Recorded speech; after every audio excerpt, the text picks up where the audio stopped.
Could you comment on your experience with the personality of the mushroom, with the mushroom as an entity? Oh yeah, how could I have gotten this far? Yes.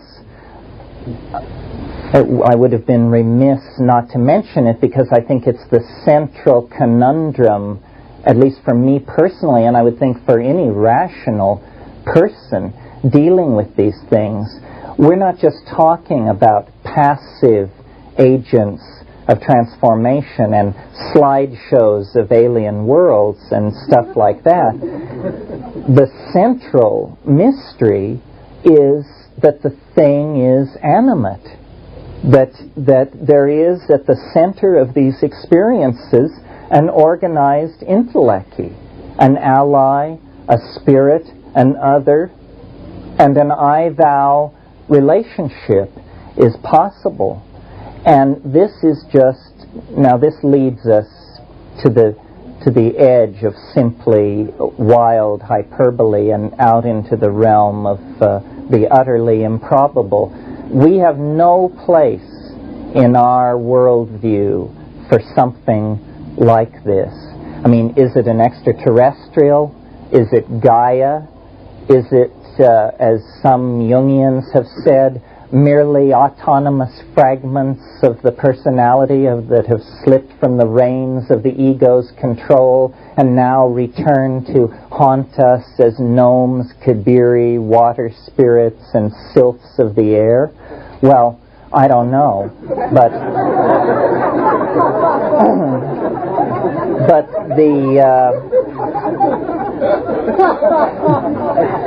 who does know? Yeah. The point not to be lost sight of is that, again, this is real. This is not rare. This is common on psilocybin. What you don't get with, I don't believe anyway, that what you don't get with yoga, what you certainly don't get with mystical experience, is any degree of on-command repeatability of these bizarre mental and physical states.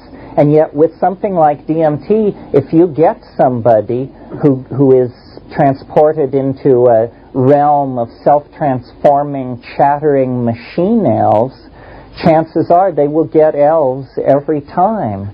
Well, imagine the impact of this on the rational mind, that you can be swept into a space where you have to entertain the possibility that, is this a UFO abduction, or am I dead, or am I just simply, God forbid, totally insane now, or what is happening? The animate intellecty at the center of the experience is, I think, the greatest challenge for psychology, for historical assimilation of this phenomenon generally. Because what is it?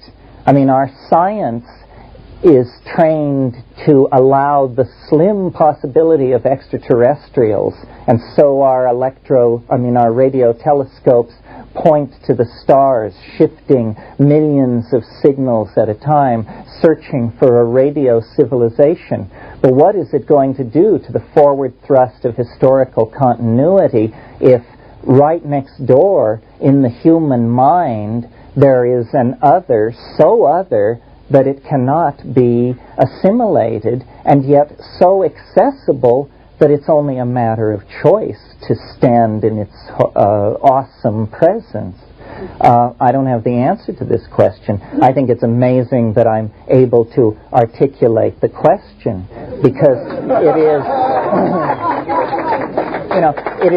it is against 500 years of expectation and programming that we are finally able to wake up almost as from a fever and say, my God, nature is alive.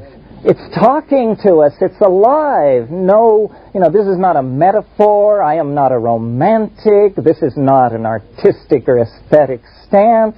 Nature is alive. Someone is on the line. And then, as far as who, I don't rush in to say. I mean, I'm very wary of anyone who claims to know who, because the problem seems to me one of great subtlety and depth. How can we know who is the other until we know who is the self? And perhaps one problem will cast significance on the other.